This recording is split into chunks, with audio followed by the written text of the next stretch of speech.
കോഴിക്കോട് പന്തിരങ്കാവ് ഒരു ഇസാഫ് ബാങ്കിൽ നിന്ന് 40 ലക്ഷം രൂപ കവർന്ന കേസിൽ ഇപ്പോൾ ബാക്കി തുക അതായത് 39 ലക്ഷം രൂപ പോലീസ് കണ്ടെത്തിയിരിക്കുകയാണ്. ഫറൂഖ് ACP AM സിദ്ദീഖിന്റെ നേതൃത്വത്തിലുള്ള പോലീസ് സംഘമാണ് കൃത്യമായ ഒരു ശാസ്ത്രീയ അന്വേഷണത്തിനൊടുവിൽ ഇപ്പോൾ തൊണ്ടി മുതൽ കൂടി കണ്ടെത്തിയിരിക്കുന്നത്. ആദ്യഘട്ടത്തിൽ 55,000 രൂപ ഈ പ്രതിയുടെ പക്കൽ നിന്നും കണ്ടെത്തിയിരുന്നു. ബാക്കി തുക കണ്ടെത്തിയത് അതായത് ജൂൺ 11-നാണ് ഈ സംഭവം നടക്കുന്നത്. പിന്നാലെ 13-ന് പ്രതിയെ പിടികൂടി. ഇപ്പോഴാണ് ഈ 39 ലക്ഷം രൂപ ബാക്കി തുക കൂടി കണ്ടെത്തിയിരിക്കുന്നത്. ഇപ്പോൾ ഫറൂഖ് ACP AM സിദ്ദീഖ് നമ്മളോടൊപ്പം ചേരുന്നുണ്ട്. സാർ, എങ്ങനെയായിരുന്നു പോലീസിൻ്റെ ഒരു അന്വേഷണ രീതി? അതായത് നമ്മൾ ഈ ഇപ്പോൾ നിൽക്കുന്ന ഈ ഷിബിൻ ലാൽ എന്ന് പറഞ്ഞ പ്രതിനെ നമ്മൾ നേരത്തെ തന്നെ അറസ്റ്റ് ചെയ്തിരുന്നു. അറസ്റ്റ് ചെയ്ത സമയത്ത് പുള്ളി പറഞ്ഞത് 1 ലക്ഷം രൂപ മാത്രമേ എനിക്ക് കിട്ടിയുള്ളൂ, ബാക്കി ബാങ്കുകാർ തന്നിട്ടില്ല എന്നുള്ള രീതിയിൽ ബാങ്ക് കബളിപ്പിച്ചു എന്നുള്ള രീതിയിലാണ് പറഞ്ഞത്. അങ്ങനെ പോലീസിനെ മിസ്ലീഡ് ചെയ്യാൻ വേണ്ടി ശ്രമിച്ചിരുന്നു. പിന്നെ നമ്മൾ ഇദ്ദേഹത്തിന് വേണ്ടിയിട്ട് അവിടെ ബാങ്കിൽ വ്യാജമായി 40 ലക്ഷം രൂപയുടെ സ്വർണ്ണം ഉണ്ട് എന്നുള്ള റെസിപ്റ്റ് വ്യാജമായിട്ട് ഉണ്ടാക്കാൻ വേണ്ടി പുള്ളിയുടെ ഭാര്യ സഹായിച്ചിട്ടുണ്ട്. കൂടാതെ പുള്ളിയുടെ ഭാര്യയ്ക്ക് അവിടെ 40 ലക്ഷത്തിൻ്റെ സ്വർണ്ണപ്പണയം ഉണ്ട് എന്ന് വിശ്വസിപ്പിച്ച് അവിടെ ബാങ്കിൽ അക്കൗണ്ട് ഓപ്പൺ ചെയ്യുകയും ചെയ്തു. ഫിനാൻസിൽ അക്കൗണ്ട് ഓപ്പൺ ചെയ്തു, ഇസാഫ് ബാങ്കിൽ അക്കൗണ്ട് ഓപ്പൺ ചെയ്തു. അതിൻ്റെ അടിസ്ഥാനത്തിൽ നമ്മൾ ഈ ഭാര്യനെ കൂടി പ്രതിയാക്കിയിരുന്നു. അതുകൂടാതെ മൂന്നാം പ്രതി ദിനരഞ്ജു എന്ന കുട്ടാപ്പിനെ നമ്മൾ അറസ്റ്റ് ചെയ്യുന്നു. കുട്ടാപ്പിയുടെ റോളെന്ന് പറയുന്നത് ഈ പ്രതിനെ അവിടുന്ന് എസ്കേപ്പ് ചെയ്യാൻ സാധിച്ചു എന്നുള്ളതാണ്. രാത്രി ഇവിടുന്ന് പാലക്കാട്ടേക്ക് എസ്കേപ്പ് ചെയ്യാൻ വേണ്ടി സാധിച്ചു എന്നുള്ളതാണ്. അപ്പോൾ അതിൻ്റെ അടിസ്ഥാനത്തിൽ ആദ്യം ഒന്നാം പ്രതിനെ മൂന്നാം ദിവസം തന്നെ അറസ്റ്റ് ചെയ്തു. പിന്നെ നമ്മൾ 2-3 പ്രതികളെ ഏതാണ്ട് 10 ദിവസങ്ങളിൽ അറസ്റ്റ് ചെയ്തു. ഈ 2-3 പ്രതികളിൽ നിന്ന് കിട്ടിയ കുറച്ച് ലീഡാണ് നമ്മൾ കേസിലേക്ക് നയിച്ചത്. അതുകൂടാതെ നമുക്ക് അന്നേ ദിവസം ഈ നമ്മൾ ഏതാണ്ട് 325-ൽ കൂടുതൽ CCTV വെരിഫൈ ചെയ്തിരുന്നു ഇന്നലെ വരെ. അപ്പോൾ അതിലൊക്കെ നമുക്ക് മനസ്സിലായത് എന്താ വെച്ചാൽ അന്ന് നമ്മൾ എടുത്തിരുന്ന കുറേ CCTV വിഷ്വൽ പാലക്കാട്ടേക്ക് പോകുന്ന CCTV വിഷ്വൽ എടുത്ത് നോക്കിയപ്പോൾ അതിലൊന്നിലും രാത്രി ആയതുകൊണ്ട് നമുക്ക് ക്ലിയർ ആയിരുന്നില്ല.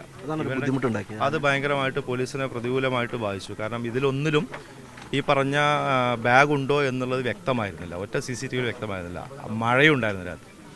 അപ്പോൾ അതിനുശേഷം പിന്നെ നമുക്ക് കഴിഞ്ഞ ദിവസം ഒരു വിഷ്വൽ കിട്ടി, കൊണ്ടോട്ടി ഭാഗത്തുനിന്നൊരു വിഷ്വൽ കിട്ടി. നമ്മൾ ഇത് നിർത്തിയിരുന്നില്ല, ഈ വിഷ്വൽ എടുത്തുകൊണ്ടിരിക്കുന്നതായിരുന്നു. അത് കൊണ്ടോട്ടി ഭാഗത്തുനിന്ന് കിട്ടിയ ഒരു വിഷ്വലിൽ ഈ ബാഗ് പിന്നെ ഇല്ല എന്നുള്ള കൃത്യമായിട്ടുള്ളൊരു വിഷ്വൽ കിട്ടി. അപ്പോൾ ഞങ്ങൾ മനസ്സിലാക്കി ഈ പന്തീരാങ്കാവ് ഭാഗത്തുനിന്നും ഈ ബാഗ് പുറത്ത് പോയിട്ടില്ല എന്നുള്ളൊരു വിവരം നമുക്ക് മനസ്സിലായി. കാരണം പുള്ളി എസ്കേപ്പ് ആവുമായിരുന്നെങ്കിൽ ഒരു പക്ഷേ ബാഗ് കൊണ്ട് തന്നെ പോകുമായിരുന്നു. അപ്പോൾ ബാഗ് ഇവിടെ ഉണ്ട് എന്നുള്ളൊരു സൂചന ഉണ്ടായിരുന്നു. പക്ഷേ ഞങ്ങൾ മനസ്സിലാക്കിയത് സ്വാഭാവികമായിട്ടും ഇത് മറ്റാരെങ്കിലും ഏൽപ്പിച്ചിരിക്കാം എന്നുള്ളതായിരുന്നു ഒരു പ്രിസംഷൻ.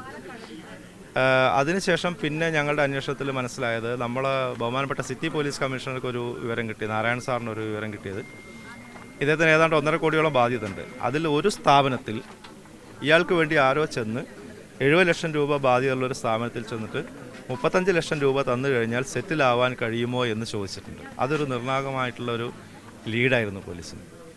അത് ഞങ്ങൾ കുറച്ച് ശാസ്ത്രീയമായ രീതിയിൽ ഫോളോ അപ്പ് ചെയ്ത് അതിൽ നിന്ന് കുറച്ച് തെളിവെടുപ്പുകൾ നടത്തി. അതുകൂടാതെ സംഭവ ദിവസം ഉച്ചയ്ക്ക് ഈ കുറ്റകൃത്യം നടന്ന് ഏതാണ്ട് ഒരു അരമണിക്കൂറിനുള്ളിൽ തന്നെ ഈ പ്രതി മൊബൈൽ സ്വിച്ച് ഓഫ് ചെയ്തു. പിന്നെ പ്രതി വീട്ടുകാർക്ക് പോലും അറിയാത്ത വേറൊരു മൊബൈൽ ഓപ്പറേറ്റ് ചെയ്തു. പക്ഷേ അത് പോലീസ് കണ്ടുപിടിച്ച് നമ്മളത് സർവേലൻസ് ഇട്ടിരുന്നു. പക്ഷേ 9:30 മണിയോടുകൂടി ആ ഫോണും സ്വിച്ച് ഓഫായി. 9:30 മണി വരെ പന്തീരാങ്കാവ് ഏരിയയിൽ തന്നെ പ്രതി ഉണ്ടായിട്ടുണ്ട്. അപ്പോൾ 9:30 മണിക്കുള്ളിൽ പ്രതി എവിടെയെങ്കിലും ഈ പൈസ ഒളിപ്പിച്ചു വെച്ചു, ഇല്ലെങ്കിൽ മറ്റാർക്കോ കൈമാറി. ഈ ഒരു പ്രിസംഷൻ പോലീസിനുണ്ടായിരുന്നു. ആ വിവരവും ഈ ഫിനാൻസ് സ്ഥാപനത്തിൽ പോയിട്ട് സെറ്റിൽ ചെയ്യാൻ പറ്റുമോ എന്ന് കിട്ടിയ വിവരം, ലാസ്റ്റ് കൊണ്ടോട്ടിയിൽ നിന്ന് കിട്ടിയ വിഷ്വലും ഇവിടുന്ന് പാലക്കാട്ടേക്ക് ഈ സാധനം കൊണ്ടുപോയിട്ടില്ല എന്നുള്ള വിഷ്വലൂണി കൂട്ടിച്ചേർത്തപ്പോഴാണ് പന്തീരാങ്കാവ് പരിസരത്ത് എവിടെയെങ്കിലും ഈ സാധനം ഒളിപ്പിച്ചു വെച്ചിട്ടുണ്ടെന്നുള്ള വിവരം കിട്ടിയത്. അങ്ങനെയാണ് പ്രതിനെ 3-ാം തവണയും നമ്മൾ കസ്റ്റഡിയിൽ വാങ്ങിക്കുന്നത്.